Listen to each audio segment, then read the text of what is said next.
Good morning, everybody. How's everybody doing? Welcome back to Let's Talk Live here on the LTL Media channel. I want to welcome everybody in.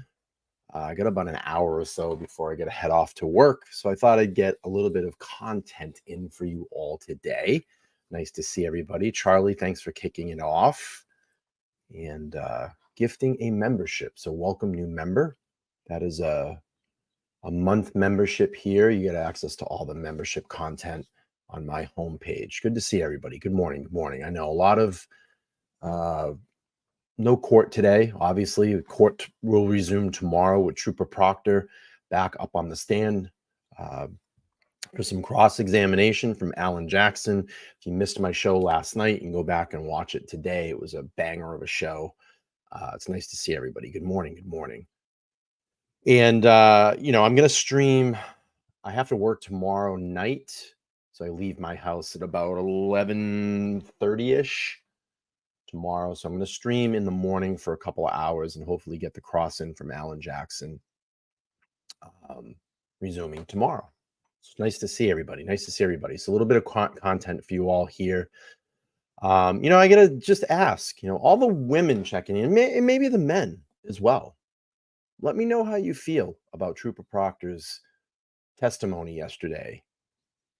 I'm very curious to see, the vibe of the room here. I know I was pretty sick into it, knowing that someone that, is under an oath to protect and serve, and the comments that came out of his mouth in this investigation, particularly to Karen Reed, especially to David Yannetti. And, it's pretty disgusting because not only does that language exist there, this is a pattern. And finding out Trooper Proctor going through Karen Reed's phone looking for nude photographs. To me, I said this last night on my show last night. That's a very predatory behavior, in my opinion.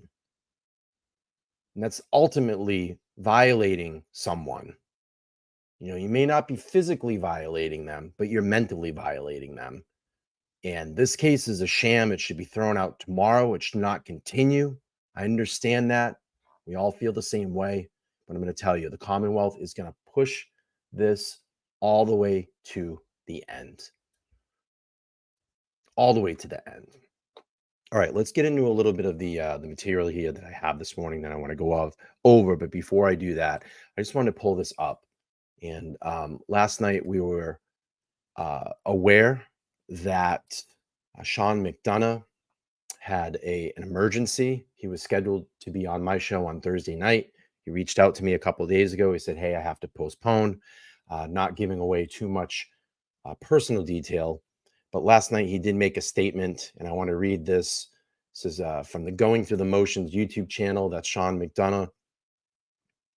Says, thank you to all the awesome support, prayers, and well wishes. I try to acknowledge everyone, but the outcry has been massive. On Sunday night, I received a call from law enforcement officials in Nevada advising me that my younger brother has passed away. The medical examiner found no signs of foul play and have deemed the cause of death as natural causes. I am in the process of locating my nephew, who is my brother's next of kin. I'm not sure when I will be back, but stay in the fight. Please keep me in your prayers, Sean. Sean, prayers to you and your family. I've lost a brother, so I know what that feels like. And my condolences to you. And I hope that you make it through this tough time. It's not fun losing a family member, especially a brother. I've been there. And Sean, I just want to let you know, if you need anything here from LTL, just reach out. We're with you. So take all the time you need, sort through this with your family. And again, we're here for you. We love you. And thank you for everything that you've done in the Free Karen Reed movement. Okay, let's get on with some of the show. So yesterday we had a good cop take the stand. Dighton police officer Nick Barros got up and told the truth yesterday. I don't think he wants anything to do with what this whole conglomerate of people in this conspiracy. And, he got up, told the truth on the stand. We're going to hear his testimony from yesterday. It was quick and brief. There was no cross. And I'm going to tell you a little bit about Nick Barros' story right now. This was from WPRI.com 12. And it says, quote, "I thought I was dead. Dighton officer hit by drunk driver still recovering months later." Dighton, Mass. Sergeant Nick Barros is a 7-year veteran of the Dighton Police Department, but he hasn't been in a cruiser since October 9th, 2023. Barros told 12 News he was driving his cruiser down Route 44 that night and he was hit head on by a drunk driver. And I'm going to tell you, Route 44 is dangerous. If you don't live in and around this area, it is a very dangerous stretch of road. A lot of people, unfortunately, lose their life on that road. People go way too fast. There's certain sections of it that it just goes straight forever, but you have 2 lanes of traffic obviously passing each other like this, and you're very close together. There's a lot of accidents that goes through Dighton, Seekonk, Rehoboth, and it's a very, very dangerous stretch of road. So it goes on to say, Nick Barros says, "I'm lucky to be alive. When you see the car coming straight at you like that, all you can do is think of death." Barros said that he had his lights and sirens on since he was responding to a call. He remembers looking at the speed radar in his cruiser and seeing how fast the oncoming car was barreling towards him.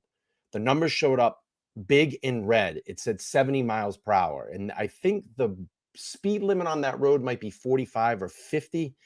And that 45 is probably a comfortable speed, but it's 70 miles an hour. And I could swear that I've seen people go 100 down that road before. I'm pretty sure.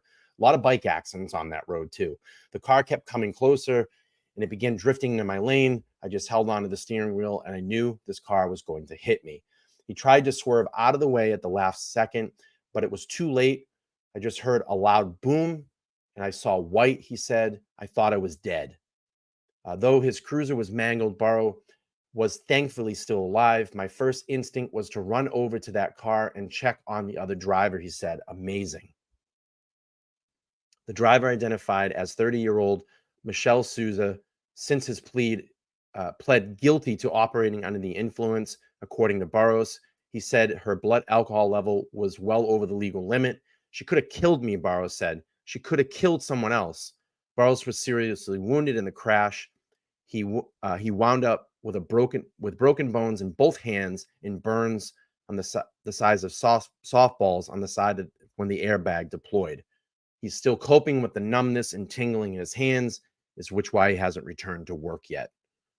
I don't have the strength in my hands yet to do the job of a police officer, explained. I'm not going to jeopardize anyone else's safety. My hands aren't 100%. Barros hopes Souza has since learned that her actions have consequences, and you couldn't have said that better in this article, sir. That actions have consequences.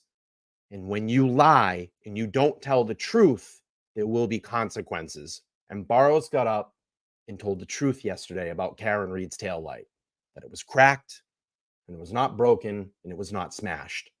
Hopefully, this opened her eyes and got her to realize that she made a mistake, he said. He is urging everyone to think before getting behind the wheel while under the influence of alcohol or drugs. Call an Uber, call a Lyft, Barros said. Don't drink and drive. It's not worth it. Trust me. Do your part to save a life. Barros said that he expects to be back on the job by May, and he is extremely thankful for the supporters he's received from the police department through his recovery. So my hat's off to you, sir, in your recovery. Let's hear some of his testimony. Yes, Your Honor. I'll call Officer Nicholas Barros to the stand. Okay. Good morning, everybody.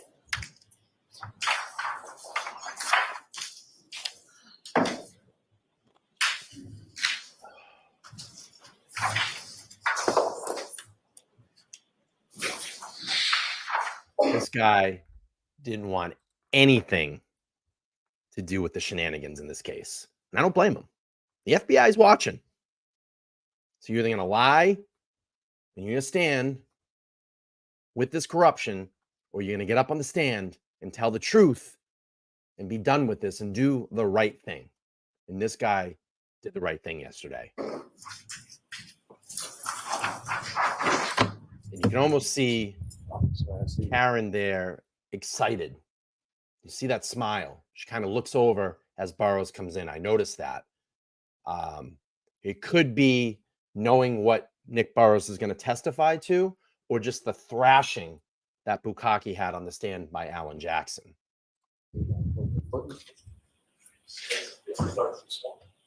Just hope so you ever give the court and jury in the case now here the truth, the whole truth, and nothing but the truth, so help you God. I did. Excuse me. There's no court today. Tomorrow. We only hope so, Andy. We only hope so. All right, whenever you're ready, Mr. Lally. Thank you, Your Honor. Good morning, sir. Morning. Could you please state your name and spell your last name for the jury? Nicholas Barros, Barros, And how are you employed, sir? with the town of Dayton. And what, if any, role or what do you do for the town of Dayton? I'm a police sergeant for the police department. And He's how very long in modest. total have you been a member of the Dayton Police? In total, started in 2011, And 14. you got to think, what went through his head getting ready to testify in this case, the backlash that he knew that he would get from friends, that he knew he would get from family, that he knew that he would get from coworkers. And he put all of that aside. And he felt what was in his heart, the right thing to do, because he doesn't want to get caught up in this. I'm telling you, when all of this goes south, for everybody that has lied in this case, he will not be part of any of this. And he told the truth. And I'm telling you, this guy's probably catching a lot of shit on the outside from his comrades. All right, let's go. Years this December. And how long have you had the rank of sergeant with the Dayton Police? A year and a half. Now, if I could direct your attention to January 29th, 2022. Do you recall that date? I do. And were you working that day? I was. And do you recall what kind of shift you were working on that occasion? I was working the 8 to 4, the day shift. And was that the only shift that you had worked on that occasion, or how long had you been on shifts by the time you came on for the 8 to 4? That particular day, I was working from 8 a.m. to midnight. It was on a double. Now, at some point when you first came in, with reference, if you could explain to the jury just briefly or in general terms, when you come on shift for the Dayton Police, what, if any, communication, first and foremost, what was your role as far as that particular shift was concerned? I was the officer in charge that day from 8 a.m. to midnight. When I came in at 8 a.m., the outgoing shift, the midnight to 8 shift, had advised me that a resident had called the police station on a 911 call requesting a ride to Brockton Hospital to meet his daughter due to her daughter's boyfriend passing away, and he needed a ride due to the snowstorm. And then as your shift continues, what, if any, further contact or who, if anyone, reached out to you in regard to that earlier situation? Later on, I believe it was around 2:30 in the afternoon, I received a phone call from the Norfolk District Mary. Attorney's Office with the troopers assigned there. And they had stated that they were going to come to Dayton to retrieve a vehicle that was involved in a homicide. And did they give you a specific address as far as where they were going? I believe. I'm going to tell you, he's telling the truth because he doesn't want to put that department in any type of jeopardy. He doesn't want to get his department in any type of conversation that they're involved in this. So he went in, he did the right thing. He told the truth. And it's essentially over for him. It doesn't cast a negative light on his department that they're involved in this as well. I thought that's great. Charlotte saying, finally, a genuine man of integrity and much respect. I think I missed another membership. Cindy, thank you for being a member. 14 months. Celebrate that. 14 months. Thank you for supporting me. Says I might not make all the lives, but hashtag replay. That's fine. We try to sneak in content when we can because I do have the old regular job. And someday I hope I don't have to. Someday I hope I can do this for the rest of my life. All right, let's keep going here. Eve, the address was 345 Country Hill Drive in Dayton, North Dayton. And with regard to that address, Very what, if nervous. anything, did you recognize between that and the earlier call that you were just speaking? That was the address that came up on the 911 call when that gentleman had called earlier on the prior shift. And at some point, did you come to find out who the residents were at that address on Country Hill Lane? I did. Okay. Who did you find them to be? It was the Reed residence. All right, so Sergeant, I'm going to ask you to keep your voice up, and Mr. Lally, you too. And the Reed residence was at a William and Jen. Janet Reed, is that correct? Thank Correct. Now, as far as you received that call at about 2:30, do you know specifically who you spoke to around 2:30 in the afternoon? Trooper Michael Proctor. And as far as that earlier information that you were talking about with the 911 call, what, if anything, from that did you impart to Trooper Proctor? I advised Trooper Proctor that we did receive a 911 call on the midnight to 8 shift about the resident looking to get a ride to Brockton Hospital. And during that initial call, how was it sort of left as far as what, if anything, you were going to provide as far as assistance or with regard to the troopers on that first call?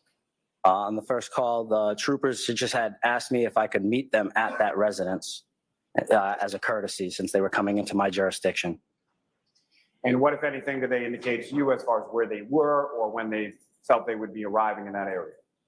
Trooper Proctor advised me that they were heading, I believe, from Canton. And He is emphasizing Trooper Proctor's name right off the bat.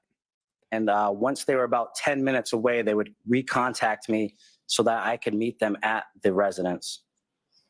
And subsequently, later in that afternoon, did you receive further contact from Trooper Proctor? I did. And do you know about what time that was? I believe the first phone call was around 3 p.m. that he had called me and said that they would be there in about 10 minutes. And upon receiving that call, what, if anything, did you do? I had contacted, Trooper Proctor had asked me to contact our tow company to have them meet us at the residence as well. And I said, once I hung up with him, I would contact the tow company and then respond to that address on Country Hill Drive. Is there a specific tow company that the Dayton Police uses with regard to towing of vehicles within the town? During that period, it was Diamond Towing. And I know so that did you towing contact company. someone at Diamond Towing in reference to responding to that address as well? I did. I contacted the owner and he responded.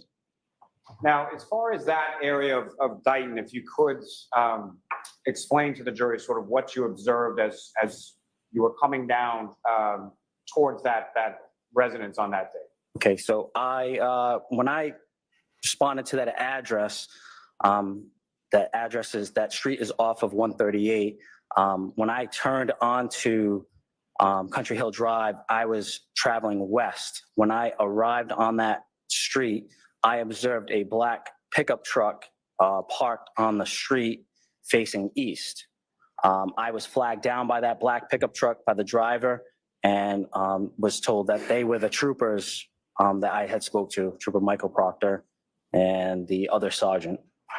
Sergeant that left the room as you were coming in? Correct. And what identification did they provide to you in reference to that? They showed me their ID and their badges. And then from there, where did you proceed? I had parked my marked police vehicle at the end of the driveway since it was a snowstorm and we could not get into the driveway. And then we walked up to the residence. So when you say it was a snowstorm and we couldn't get into the driveway, can you expound upon that a little as far as explain to the jury why it was that you couldn't get into the driveway? There was about a foot of snow in the driveway. And as far as that We snow get it, that you Larry. It's observed when you snowing. arrived there, was that snow, how did that snow appear as far as, God. did it appear as if it had been shoveled or snow blown or untouched or how did it? It was untouched. Now, as you're going through the snow, and correct me if I'm wrong, but it's yourself, Trooper Proctor, and the sergeant from the state police, and who, if anyone else, is going along with you? I had an officer that was field training with me that day, and he was with me as well. There And you we went go. up to the residence. And as you're What a great example. What a great example. He was training that day. And what a great example to uphold the law, train this fellow police officer the right way, the correct way for policy and procedure, and then to get up on the stand now to be that supervisor, to be that trainer for that fellow police officer that is coming into the line of work, and follow your oath and get up on the stand and tell the truth. That is a awesome example of a leader, of a police officer, and someone that truly cares about the law and truly cares about the citizens of his town. Kudos to you, sir. Walking up to the residence, what, if anything, did you come upon as you're going towards, say, any door or getting closer to the home? I remained at the garage. The two troopers went to the front door and made contact with the homeowner. Now, as far as you were there specifically for a vehicle, correct? Correct. Did you observe a vehicle in the driveway at any time? Yes, we observed a black Lexus SUV in the driveway. Here we And go. what, if any, observations did you make to the rear area of that vehicle specifically? At first, I did not go up to the vehicle. I just remained at the driveway and waited for the troopers to come back. And once they came back, they were let into the house through the garage. I had walked in with them briefly and then went back out to the garage and remained with the vehicle. And as far as at any point in time, did you have any conversation with anyone named Karen Reed that day while you were at the house? I did not. Now, with respect to you come back out to the garage, is that correct? Correct.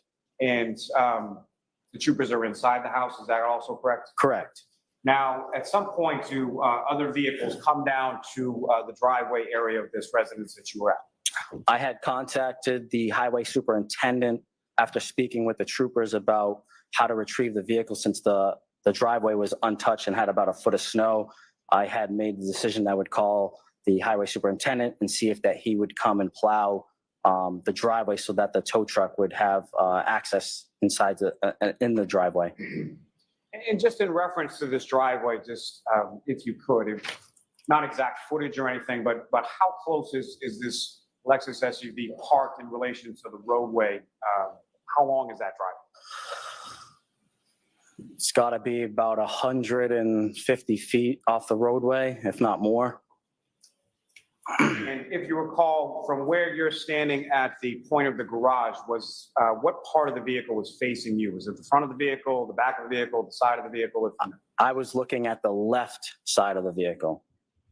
And at some point, did you make any observations of the right rear part of that Lexus? Here we SUV? go. I did. And what, if anything, did you observe about that area of the vehicle? I saw that there was some damage to the right rear taillight. To my best ability and recollection, that taillight was not completely damaged. It was cracked and a piece was missing, but not completely damaged. And then beyond the taillight area of that vehicle, what, if anything else, did you observe as far as damage to the rear passenger side area? Like a dent on the rear quarter. And as far as the dent on the rear quarter panel that you saw, was that above the taillight, below the taillight, or something? I'm going to go back. Let's go back a little bit here. I want to hear that again. Residents on that day. Okay, so when I responded to that address is, that street is off of 138. When I turned onto Country Hill Drive, I was traveling west. When I arrived on that street, I observed a black pickup truck parked on the street facing east. I was flagged down by that black pickup truck. Decision I would call the highway superintendent and see if that he would come and plow the decision I would call the highway superintendent and see if that he would come and plow the driveway so that the tow truck would have access inside in the driveway. And just in reference to this driveway, just if you could, not exact footage or anything, but how close is this Lexus SUV parked in relation to the roadway? I want to hear what he How long said is that driveway? again. It's got to be about 150 feet off the roadway, if not more. And if you recall, from where you're standing at the point of the garage, was what part of the vehicle was facing you? Was it the front of the vehicle, the back of the vehicle, the side of the vehicle? I was looking at the left side of the vehicle. And at some point, did you make any observations of the right rear part of that Lexus SUV? I Here we did. go. Wanna What, hear if this anything, again. did you observe about that area of the vehicle? I saw that there was some damage to the right rear taillight. To my best ability and recollection, that taillight was not completely damaged. It was cracked and a piece was missing, but not completely damaged. And then beyond the taillight area of that vehicle, what, if anything else, did you observe as far as damage to the rear passenger side area? That guy knows. That guy knows the shit is in on this case. And he doesn't want any part of it. He said it was cracked. There may have been a piece missing, but it was not completely damaged. Essentially saying, not the way that this Commonwealth and that the troopers has shown, the other troopers have shown this taillight. This guy knows, and he ain't getting involved in this shit. Like a dent on the rear quarter. And as far as the dent on the rear quarter panel that you saw, was that Excuse me. above the taillight, below the taillight, or something? It's probably right in conjunction with the taillight in that same area. And from the time that you made these observations of the vehicle, at any point did you go sort of physically up to the vehicle? I walked up to the vehicle, correct. And about how far away from the vehicle did you get? 5 to 10 feet away. And as far as You notice how we got cracked in there. It was cracked. He doesn't want any part of the shenanigans that are going on in this case. Yes, I said shenanigans. It's early in the morning and I'm old. But he doesn't want any part of this. He knows the feds are watching. And he doesn't want any part of this. He wants to keep his job. He wants to do the right thing. He is doing the right thing. And he is serving and protecting right now. the sort of outside or exterior of the vehicle, you mentioned obviously there's about a foot of snow on the ground. What, if anything, precipitation-wise or weather-wise, was around or on the outside of the vehicle? Just snow. Judith, thank you for the PayPal, the 26 on PayPal. I appreciate that. Thank you. And in particular, in this area of the right rear passenger side of that taillight, was there any snow or ice or anything around that area that you observed? On the vehicle itself? Yes. Yes, on the vehicle, there was snow on the vehicle. And not to put words in your mouth, but sort of caked on there, is that correct? I guess you could say caked on, correct. So you'd reached out to the highway superintendent to have someone come out and plow the driveway, correct? Correct. And do you know about how long it was Valley between the time who? that you made that call and the time that the plow driver came out to clear it? Less than 10 minutes. And the sort of clearing of the driveway and the process of that, do you know about how long that took? I'd say another 10 minutes or so.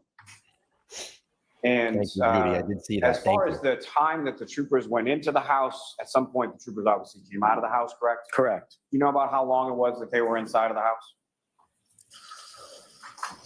More than 30 minutes, less than an hour. Now, at any point in time that while you were there, did you yourself or did you see anyone else touching or making any contact or manipulating or anything in that Morning, rear How passenger are side you? area of either the taillight or the dent? It's crazy. I did not. I'm sorry. I did not.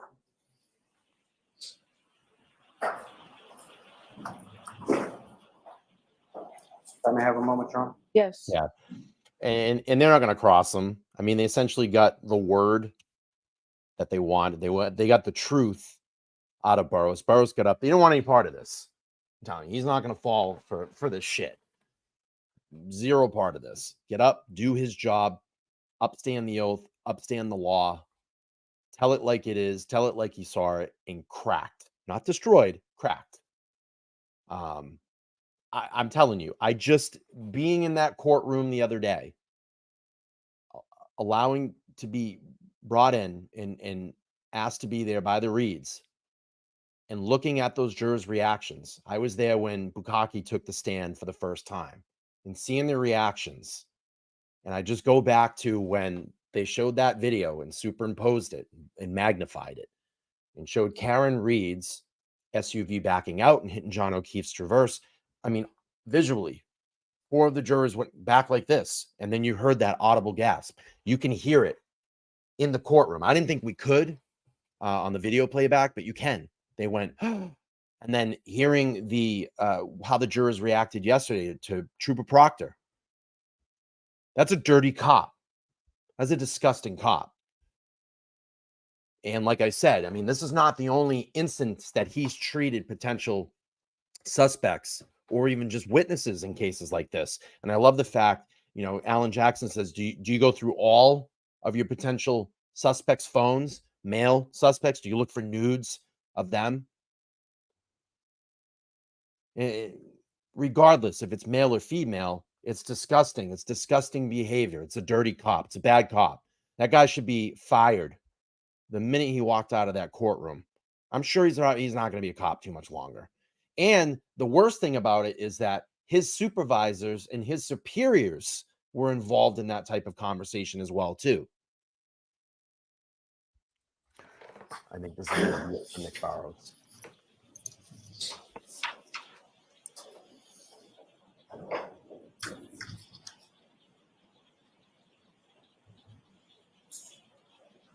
Lally just lollygagging.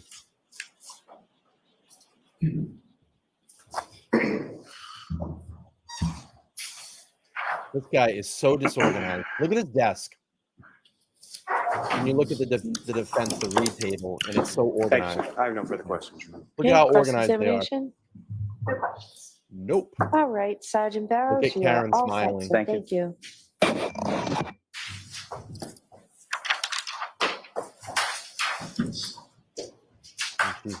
Gives him a look on the way out. Alan Jackson. Do you want to looks call over. another witness or morning recess? Morning recess, but All right, let's go to some of the discussion. Vinnie Politan last night on closing arguments. Let's go over there and look. I always love to see the battle back and forth with Nick Rocco and what I call Kevin's channel, Yellow Pee-Pee Trails. We'll watch a little bit of this. I got probably about another 40 minutes before I got to wrap things up and head out to work this morning. I just want to let everybody know I'm planning hopefully to be back in my studio by next week. I think there's been some progress along with the air conditioning in there. It has brutally been hot in there. So I haven't been in there essentially all month. I think they're supposed to wrap the AC up by the weekend. And hopefully next week I'll be in there because I'm really looking forward to getting back in my studio and not doing this from my bedroom anymore. That's why I got a studio. But before I do the closing arguments, I found this to be very interesting. I took a poll yesterday on Facebook, Twitter, and on my YouTube community page. I want to show you the result of that poll.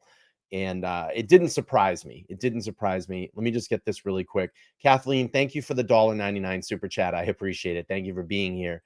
But let's pull this up real quick. I want you all to see the reaction from Trooper Proctor. So I asked yesterday, what did you think about Trooper Proctor's testimony? This is on Facebook here. Believable, mostly believable, somewhat believable, lying, 98% lying.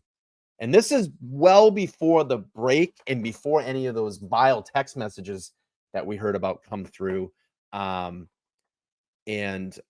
I'm sure it probably had changed since then. I asked on Twitter, there was 900 votes, so thank you so much. So what do you think about Trooper Proctor? And obviously you can see 91% lying. And then here on, I'm sorry, this was the Twitter. This was my YouTube community page, but on Twitter, 253 votes and 91% said lying. It doesn't surprise me. It doesn't surprise me. All right, let's look at closing arguments from Vinnie Politan. I think Vinny's come around. I think Vinny's pretty well knows that the fix is in here, and he's been pretty vocal on his channel. And I understand he has to stay pretty neutral, former prosecutor, and he's like, what the flip is going on in this case? So let's hear a little bit from Vinny. A lot of testimony about a lot of important things for the prosecution. But at the end of the day, the jury has to believe this. Only segments that I can watch and stomach on court TV. Because Vinny knows. I've been saying all along, Vinny knows. He knows what's going on. He knows what's up. Lead investigator. And there were things that came out today that you wouldn't expect from the lead investigator. Things that came out in front of this jury that really. I say you, he's very nice. I got the opportunity a couple of weeks ago to meet him in person, shake his hand. And it was funny. When I got introduced to him, they said, oh, this is this is Brian from LTL Media. And he went, oh, it's almost kind of like, I don't know, maybe he knows about my channel or whatever, but he was like, oh, okay. So that was pretty cool. All right, let's keep playing here. Really speak volumes about the credibility of this trooper, Michael Proctor, and ultimately the credibility of his testimony. And the question tonight, as we begin this program, is, will this jury believe this investigator? Will this jury trust this investigator? I'm telling you, seeing their body language, you know, being in court, seeing their body language, they're done. They're over this. They want to deliberate. I mean, literally at the day that I was there, at the end of the court, Judge Bev had to stand up and address the jury and say, hey, I know that you have been asking questions about deliberation. How long is this going to go? That's telling me that the jurors are done. I think they've made their mind up. I wouldn't be surprised if they come back in 20 or 30 minutes and Karen Reed walks out of that courtroom, an innocent woman. And ultimately be able to accept his testimony as being true beyond any reasonable doubt. That's a big question tonight because of what you're going to hear this hour on this program. Let's begin and remind you what Karen Reed's defense is to these charges. I was framed. I didn't do it. Somebody else did it. And then a bunch of people coordinated and conspired to frame me, and seemingly led by this lead investigator, Michael Proctor, a trooper for the Massachusetts State Police who grew up in that town of Canton, Massachusetts. So what exactly did he do? Depends which side of the case you're looking at this from. If you're looking at this from the prosecution case, you know, he investigated, he found important evidence, he brought it into court, he showed it to everyone, he put the pieces of the case together for the prosecutor, for the grand jury, and for this jury, which... Hey, you want to hear something funny?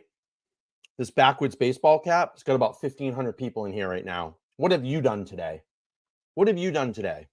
And I like my backward baseball cap. And you know what? The fucking 90s was the shit. So... play on, playa. Which will make its decision. But if you look at it from the perspective of the defense, Hey, I'm sorry. I'm a kid at heart. I'm a young guy at heart. And, you know, if you think picking on my baseball cap is going to fucking offend me, that's pretty hilarious. You know, some of the most prominent athletes, Ken Griffey Jr., always wore his baseball cap. And look at all the backwards, and look at all the things that he accomplished. So I know.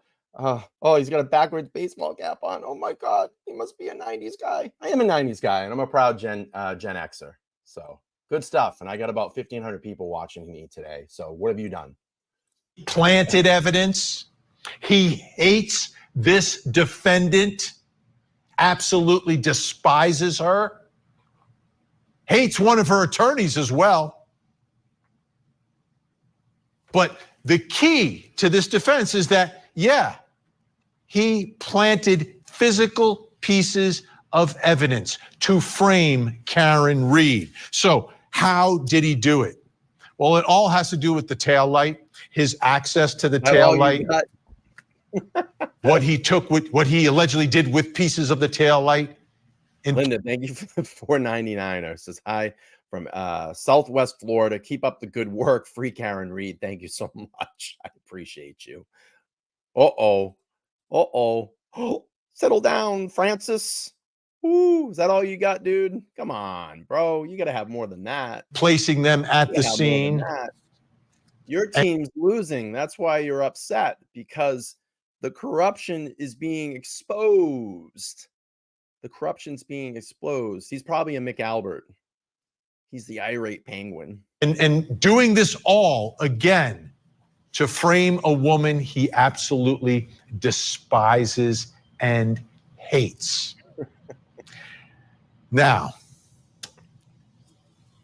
the part of his testimony, and it came out during direct, but was really emphasized in the beginning of the cross-examination, was... Anna, just to let you know, it's a live show. I stop, I comment, I'll have commentary, I interact with the live chat. That's what we do here on the lives. And it's called fair use too. So we have to stop, we have to pause, we have to talk. It's just the way we do it.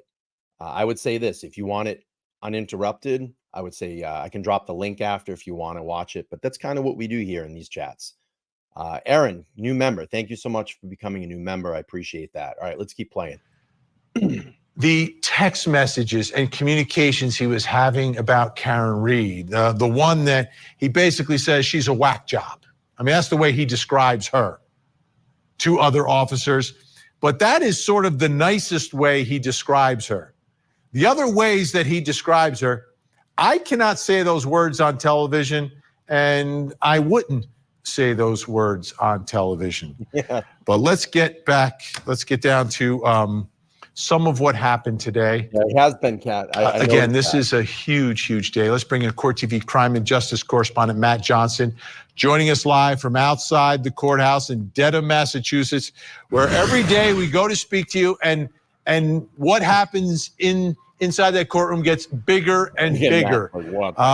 So I don't know where to start today. Well, let me start with the evidence that Michael Proctor presented, because we have to remember we're in the prosecution case. They're trying to prove a murder case.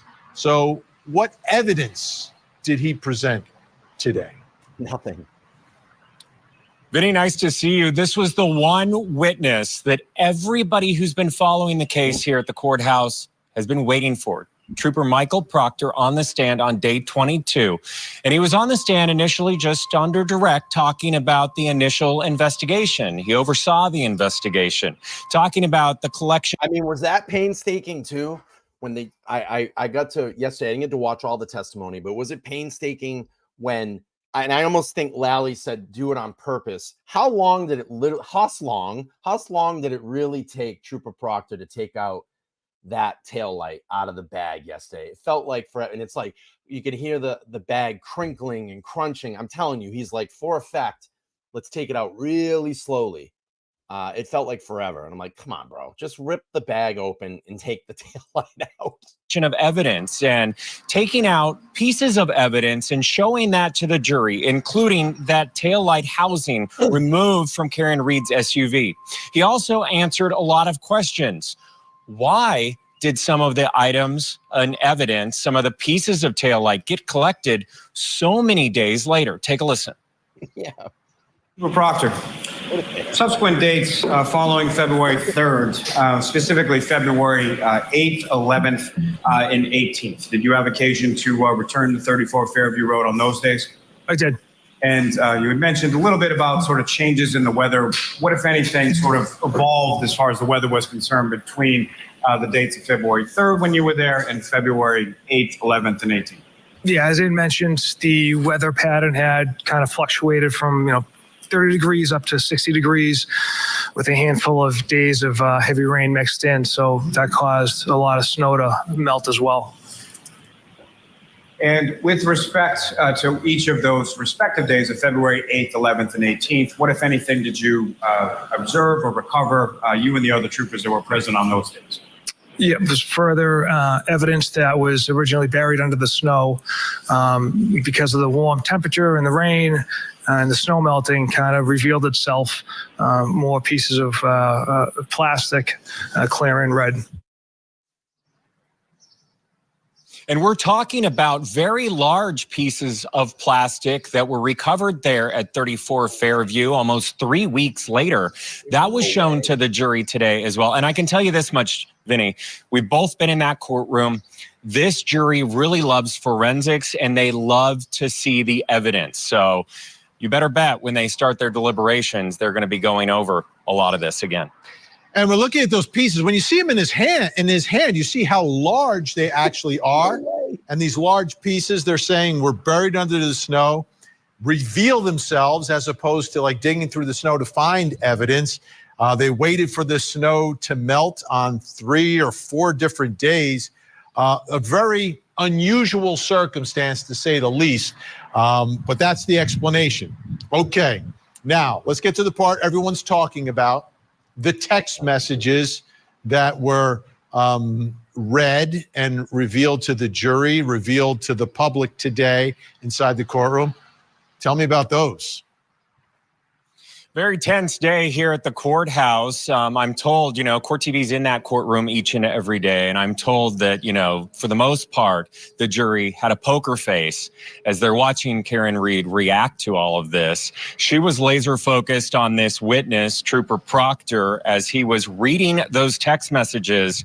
And this is something that Karen Reed supporters have been waiting for, this moment. You remember during the pre-trial hearings that we covered so much, that there were signs in front of the courthouse that included ones about Trooper Proctor hating women. Well, today it puts it into context. According to the supporters, today he was ordered to read those text messages that he sent his boss, sent his superiors, sent other investigators and his friends and family, calling Karen Reed that she's crazy, saying things about her body and her medical conditions. And according to these text messages, he was searching for nude photos of her. Take a listen. Unreal. You see a message sent from Trooper DeChico on August 17th, 2022 at 9:42 p.m. Yes. And is that an image contained on the next page, which is 2683? All right, let's do this. I'm seeing a lot of conversation here about Karen's medical condition inside the room. Let's just refrain from that. We don't need to keep talking about it. I mean, I think it's been put out there. I personally don't care about any medical conditions that Karen Reed has. The point of doing all of this is to seek the truth. So let's just stop all that conversation. I know it's part of what came out in the testimony, but we don't need to keep going on about it. That's someone's medical personal stuff. And I even just feel weird about people chatting about it. I know last night there was some people that were very angry about the thumbnail that I made yesterday because I had pieces of poop on the heads of Bukkake and Proctor. And essentially I'm just calling them poop heads. And if you want to say it the adult way, you know what it is. It's just early in the morning. I'm not going to say it, but it has no reference to anything that was brought out in court yesterday or anything like that. It's because these guys are poop heads, flat out. They're poop heads. But anyway, I digress. Let's keep moving on. We don't need to keep rehashing that and talking about it in the chat. It's after today, it's going to be a irrelevant thing. All right, let's keep going here. Yes, it is. And what is the image of? That is a picture of Mr. Yannetti. Appears to be from quite some time ago. Okay, so these came funny. I'm going through his retarded client's phone. No nude so far. I hate that man. I truly hate him. Unbelievable. No nude so far. You weren't so much as objectively investigating Karen Reed as objectifying her, correct? Objection. I'll allow that. Isn't that right? Rephrase the question, please. Yeah. Screw you. Again, Karen Reed, the defendant in all of this, the subject of those text messages, laser focused on him, shaking her head at the end of the court day. We were only in the beginning of his cross-examination. So outside the courthouse here, she's the only one able to speak of the people that are possibly on the witness list. The O'Keefe family can't speak. They're choosing not to for the media, and also other people are subject for recall. So of course I'm asking her questions, and I wanted to know what was going through her mind when he was reading those text messages. Take a listen. Just wondering what was going through your mind. What would you have liked to say to Trooper Proctor today? I don't have anything to say to Trooper Proctor. He'll have to answer to someone someday. Here or someplace else, Matt. Yep. Right. And he is still under investigation internally for his handling of this case. He is still employed. He is still a trooper, but this is someone that the Commonwealth, we know, was considering not calling because remember, right before the trial started, Judge Canoning asked the Commonwealth, what are your plans if you don't call the lead investigator, Vinny? Yeah. And real quick, I'm going to pause and comment on that. The reason that the Commonwealth had to put him up there, one, lead investigator. Two, they know that they're losing this case. They had to put him up there and roll the dice. They knew this was going to be bad anyway. But they had to put him up there because, in my opinion, if he didn't testify or he got up and just pled the fifth, it would ultimately sink their case right away. So why not throw this guy up there, gamble on it, throw the dice, and see what happens? Lally knows he's lost this case already, so it can't get. I mean, can it get any worse? Sure, it can get worse, and it has gotten worse. I mean, this is probably one of the worst days, and I don't know how Lally doesn't come into court tomorrow with a strand of hair in his head. He's probably pulled all of it out. But I mean, look, when you lie and you try to frame people and you have dirty people, dirty cops that are involved in this, this is the shit that goes on behind the scenes. And the truth is coming out, ultimately coming out. All right, let's keep playing. And I watched. I mean, they had to call him. They had to call him. They have to acknowledge what he did, number one. But number two, he's the one finding pieces of evidence. And this guy had the opportunity to look at Karen Reed yesterday in that open court in front of the world and apologize to her and say, hey, I'm sorry for the things that I said. It was poor conduct. It's conversation that I'm not proud of. He did none of that. He absolutely did none of that yesterday. And this guy's a piece of trash. And I want to say that I think Turtle Boy last night reported late last night that his wife, and I don't want to get into family stuff, but his wife was on Facebook or Twitter trying to essentially stand up for Proctor, her husband, and saying that he served the community and the truth will come out. And he's a shame. He's a shameful guy. And I'm glad that he's been put on display for the world for the person that he is. Like, you're not putting a person finding pieces of crucial evidence in a case. It just doesn't work. Now, what I found, I mean, this is how bad it was. And we're a little handcuffed here on television, right? Broadcast television. We can't play or say some of the things that he was writing there. But it was to such a point that he didn't even want to say it in court. Like, one of the words that he called her, he spelled it out. And the judge said, no, you've got to say it. Those are your words, right? So then he has to say the word that I'm sure he was not comfortable saying. And my guess is people in the courtroom not necessarily comfortable hearing, but it is what it is. He said it, and he said it about her. Take it for what you want. I just don't think there was a good enough explanation to this jury as to why he hates her so much, right? Like, I can understand, maybe a jury would understand if he came out and said, well, I hate cop killers, but I didn't hear that today necessarily. What I saw and heard was him acknowledging all of it and saying it was unprofessional, I shouldn't have done it, it was wrong. It was unprofessional, like we know, but you said it, and you said it when you weren't on the witness stand. So who is the real Michael Proctor, I think, is a question for this jury tonight. Wow, a lot. Let's get to, there was another officer who testified today. It wasn't a long testimony, but may in the end be very significant and important. An officer from the Dighton Police Department. Give us the context and let's talk about his testimony. Yeah, he was the second witness to take the stand today after the other lead investigator left from his re-examination. And it was Sergeant Nicholas Barros who took the stand. He responded to the parents' house, Karen Reed's parents' house, because her car was there and they had a warrant to take the car over to Canton PD. And he was talking about what he noticed when he passed that car in the driveway, making contact with Karen Reed. He said that he saw the tail light was already cracked. And that's really important for the Commonwealth case. Take a listen. Why is it important? At some point, did you make any observations of the right rear part of that Lexus SUV? I did. And what, if anything, did you observe about that area of the vehicle?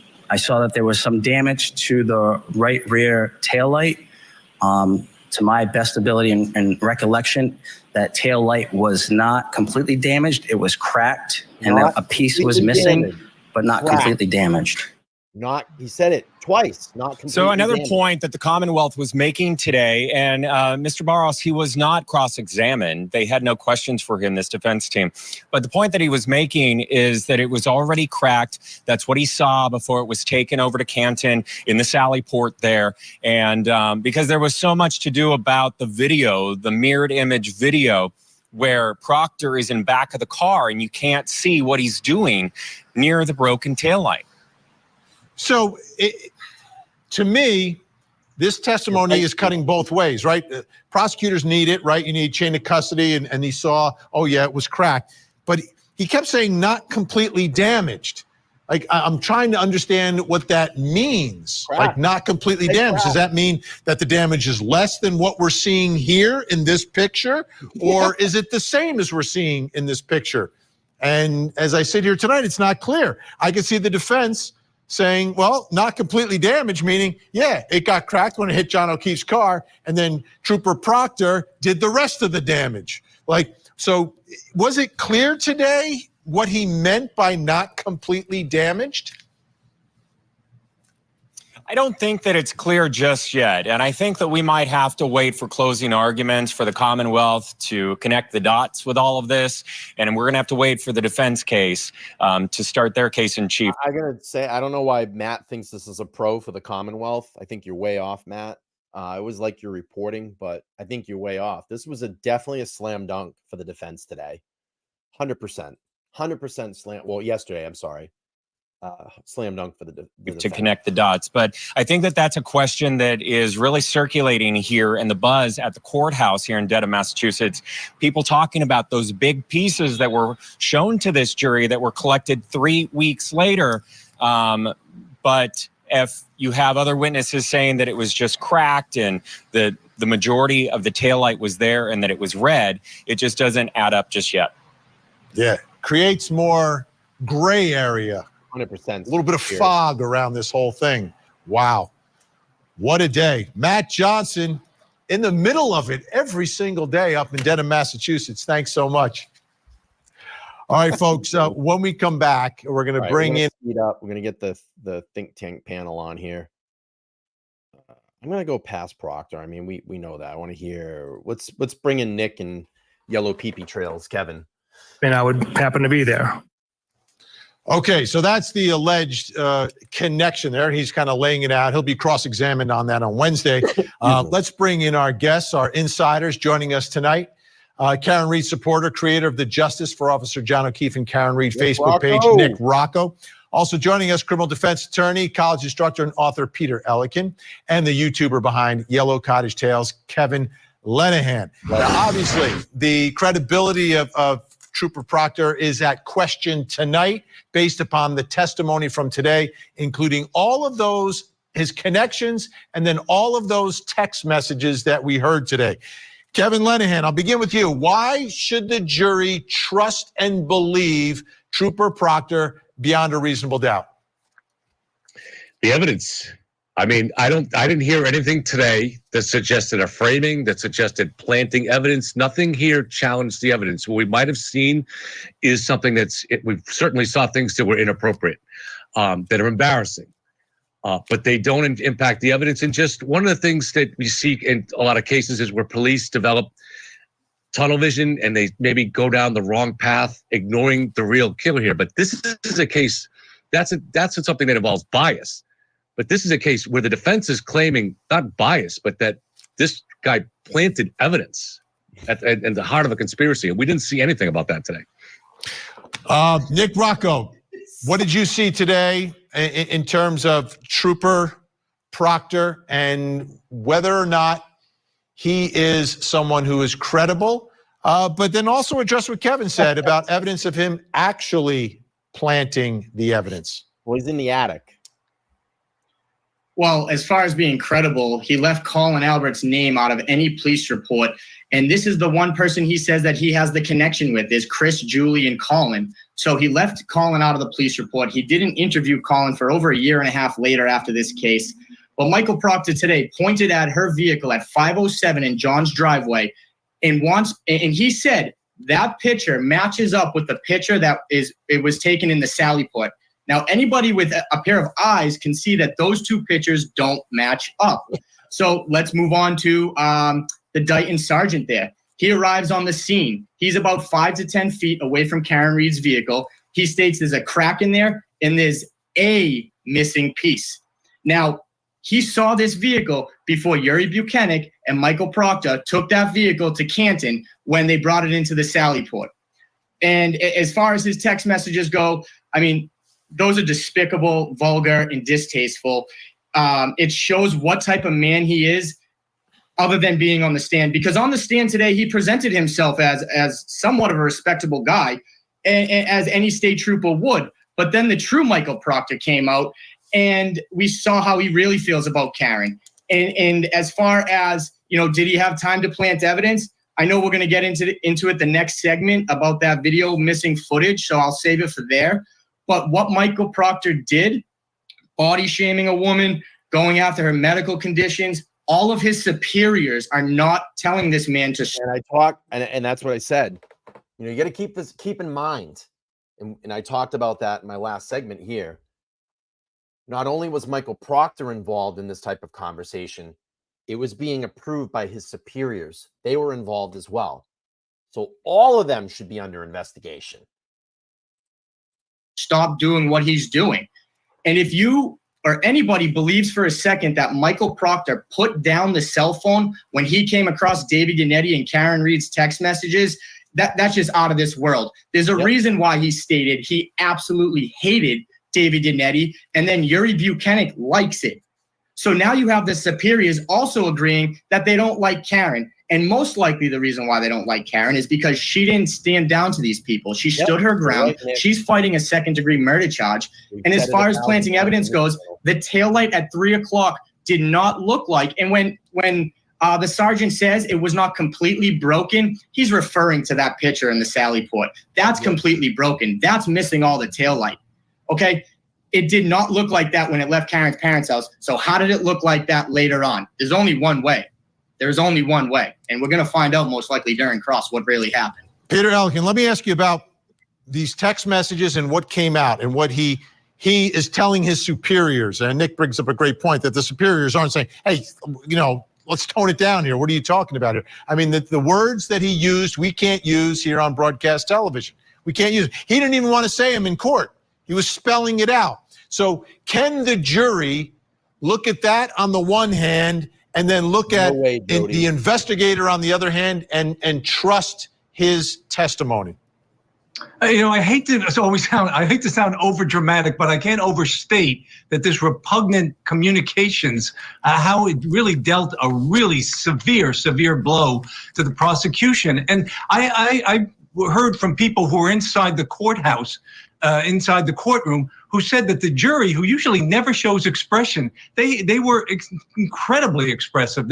One woman had her mouth open, another had her mouth open with her hand over her mouth, another one was making eye contact with every other juror there. Another one was kind of like rolling her eyes and laughing. It really had a severe effect. And one of the things that may trickle down here also is that idea that not only is he sending out these communications, this is the lead investigator who's supposed to be non-biased, play things right down the middle, serious. Yeah. He's not only sending it to friends and family, this kind of talk and making fun of her medical condition and talking about nude photos of her and all that, but he's also talking to his superiors and people in the Canton Police Department. So I think that would also that would also kind of. That's what I found the most troubling, is that it's going up the chain and nothing is happening as it goes up the chain. Like this is like standard operating procedure, which does not make the Massachusetts State Police look great at all. It makes them look really, really bad, and that's a problem. Let me play this testimony here. From the trooper about this allegation of an alleged gift that he was going to get. Sister starts off, the Canton thing is a homicide. I respond, this is at 3 in the afternoon on the 29th. Don't say a word to anyone. What I noticed too is that when he was reading him, he was really just trying to glaze through these as quick as he could. You notice that? And then I know several times during his testimony, the judge kept asking him, like, you need to speak up. You need to say it clear to the jurors so they can hear you. You need to talk clearly in that microphone. You notice that? I noticed that too. He was like just kind of trying to get through these as quick as he could. And when it went into the very details of getting to the part in his testimony when he talked about nudes and her being the C word, that's when you can tell he really got nervous and he knew it was in for him. I'm glad that this piece of trash is exposed in front of the world, because it tells you right here, this is the biasness in this case. This is where all of the planting of that evidence got conjured up. And if this doesn't convince you right here, I don't know what else does, but it's pretty bad. It's pretty bad. Of course not. I respond, in the very least, it's suspicious. She responds, this is your livelihood. And then I would never miss with that. 3:07, I respond, Julie and Chris were at the bar with the victim and girlfriend. Got to interview them. I texted my sister, what's up? She responded, nothing. I just saw Julie, and she said, when this is all over, she wants to get you a thank you gift. And I respond, get Elizabeth one. Elizabeth's my wife. And my sister responds, because I guess her and Chris were friends with John, and she's so proud of you for leading this. All right, Kevin, do you see that as an innocent offer of a gift? Well, let's keep this in mind. We only know this because of the feds, and the feds dug deeply into all the communications, including Michael Proctor's sister and anybody even loosely connected to this defense theory, and they found no evidence of a conspiracy. Michael Proctor is not suspended. He's still working homicide. If they found anything, they would have suspended him. There's no indication of that. And just to go back to what Nick was saying, today was the day for me that I realized when it comes to the defense, the emperor has no clothes.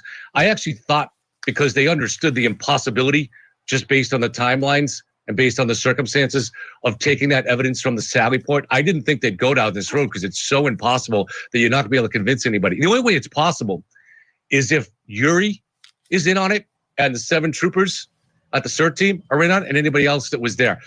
So the fact that they're actually going to go down and suggest that Michael Proctor was smashing taillights in the Sally Port tells me they have nowhere else to go. This is a desperate place for them. Nick, I'll give you 30 seconds to respond to that one. So I will say what Peter said is 100% true about the jury. I was there today. These jury members were in disbelief. One of them actually put her notebook down after he started reading these messages. But as far as the gift, it was convenient. It was around the time where Karen Reed was arraigned and arrested around February 1st. Now, after hearing what Michael Proctor said, she wanted to give a gift because they were friends with John. Most likely that gift was because Colin Albert wasn't mentioned. Like I said before, in any police reports, he made sure that nobody in that house was investigated or even considered a suspect. Only Karen Reed was a suspect in this case before they found taillight evidence. All right, when we come back, we've got more to get to tonight. Let me get to the other segment. Let's see. We'll go here, and then we're going to finish. Peter Ellick and Kevin Lenahan. Peter, why? That doesn't make sense to me. This is not making sense to me that the video, you can't even see it. Yet on another day from that same camera, it's apparently a lot clearer. I don't understand how that happens. Yeah, I mean, not only is this video not worthless to the prosecution, but it actually works against them because it just raises. When I saw that video yesterday for the first time, I was like, what are we playing here? I thought it was like a 1980s, excuse me, a 1980s security camera. I'm like, I can't even see anything. And it just goes to tell you, I mean, if they're fiddling with the video on the other side of the camera, what are they doing to this one? I mean, it almost looked like it was like purposely altered. There's questions about the credibility here. They do have this video. First of all these gaps everywhere, and the idea was inverted. And the fact that the prosecution didn't even tell us that it was a mirror image and reversed, and we were all thinking it was the right side. Well, you can't tell. This isn't the mirror. This is a different camera now. This is a different camera where you could actually see the tail light, and it's not mirrored. It's just whatever you call this. What is this?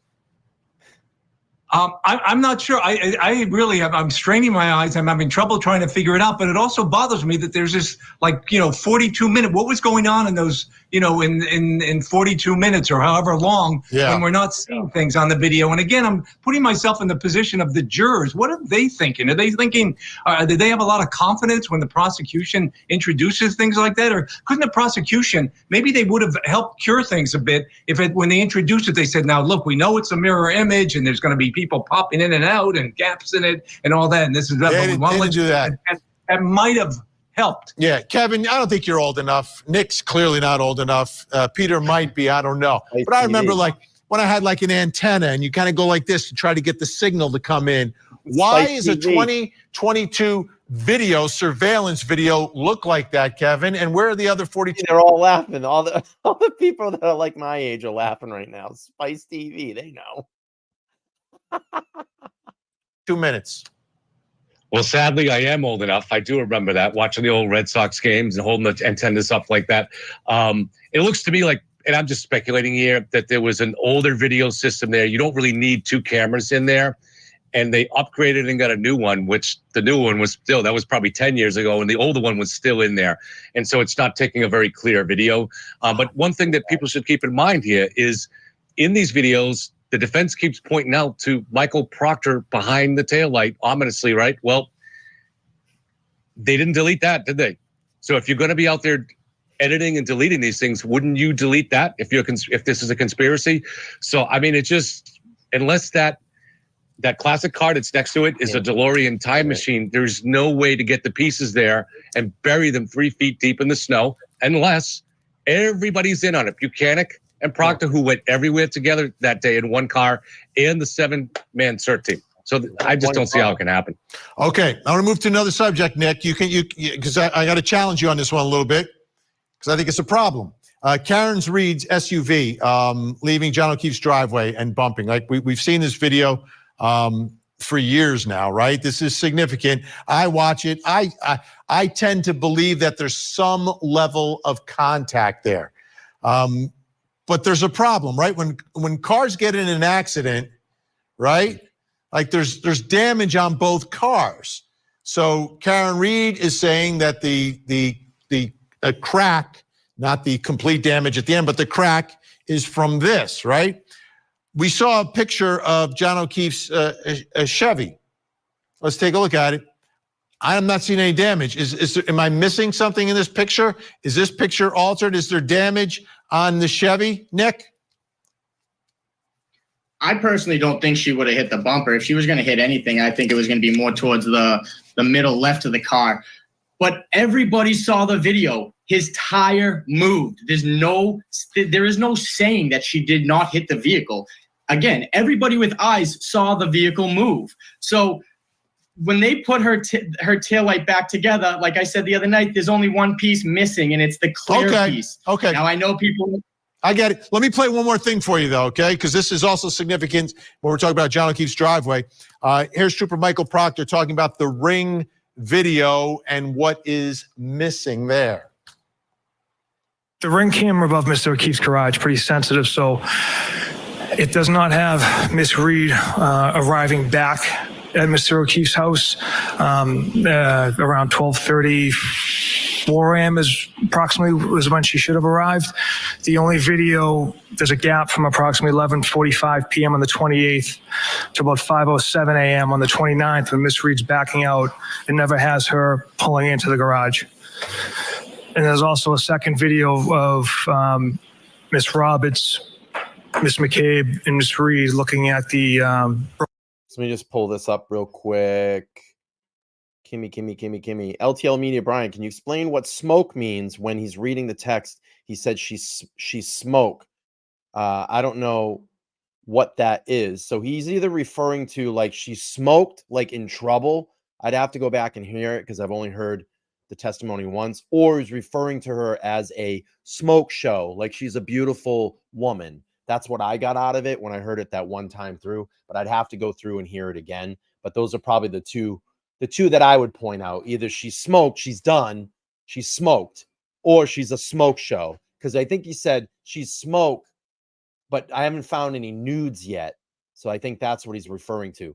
Albert says, Cottage Hills Kevin is bad. He types, he's the type of person that still in denial when Karen Reed is acquitted of all charges. It's obvious that she's innocent. And you're going to get a lot of that. I mean, a lot of people are going to, smoke show. She's hot.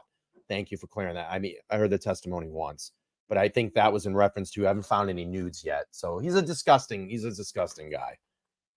Pretty disgusting person. All right, let's keep broken taillight in the morning. What, if any, follow-up or inquiry did you make of Ring in regard to those missing videos? I inquired several different times as far as if the video is deleted, is there some type of a record? That was his inquiry. But next question, I'll allow that. Now, as far as that term that you used before, as far as a digital imprint, can you explain to the jury what you understand that term to mean? Right, Casey. Essentially, a digital footprint is if, a video is created, it's going to leave some type of a record in the archives. And what, if any, information did you receive from Ring as far as their videos system is concerned in regard to a digital footprint? Objection. Not what anybody told you, but what you received. That if a video is deleted, Objection. The objection's sustained. Move to strike. We're going to strike that. Upon your further inquiry of Ring, were you ever able to obtain any video from those specific sections where you anticipated video would be? no. All right, Nick, here's my problem with this. The defense is objecting. They don't want the jury to hear something. And I'm wondering, well, what is it? It seems to me, the inference I would take from it is that, oh, they don't want the jury to hear about Karen Reed potentially deleting these Ring videos. What's going on here? Why don't the Ring videos exist, number one? And who could have deleted them? I mean, could Karen Reed have deleted them? Could Trooper Proctor have deleted them? Well, I can't tell you why they don't exist, but what I can tell you is the niece testified that Karen Reed did not have access to the Ring camera footage. John was not home that night, right? So Karen didn't have his cell phone to get into John's Ring footage, but there was one person who did have John's phone, and that was the Canton police until it was handed over to Michael Proctor. We know he was going through the phone, looking at all Karen's stuff. He also had said that he was going through John's phone as well, and that's why he was able to see some of the Ring stuff and then subpoenaed Ring to get the footage.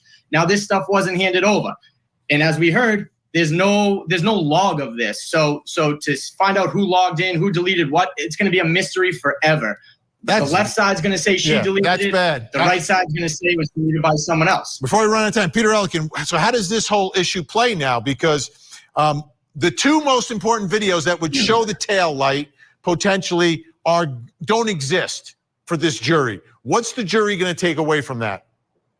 At least, well, once again, confusion, and then that always goes to the benefit of the defense. However, the bottom line is that they did see that there was impact. That's irrefutable, that she did hit the vehicle of O'Keefe. So if that's what they have in their mind, that there was clearly an accident there, then that brings up a reasonable doubt. We're out of time for tonight. We're going to do it again tomorrow. Don't worry. We'll be back. All right. Good stuff. Good stuff. Good stuff. I'm glad I could squeeze some content in this morning. And again, I wanted to go over Officer Nick Barros's testimony this morning. That's what we did kind of in the first half of the show. And then the second half, we did the think tank on Court TV. So if you're just getting in here, you can go back to the beginning. I would appreciate it. Unfortunately, I do have to go. I'm sorry. I have to go. I have a jobby job I got to go to. I got to be there for noon. I got to wrap up a couple of things here. I want everybody to know I am actually be working on a website right now. And this is kind of what it's going to look like when it's published. And it's going to be ltlmedianews.com.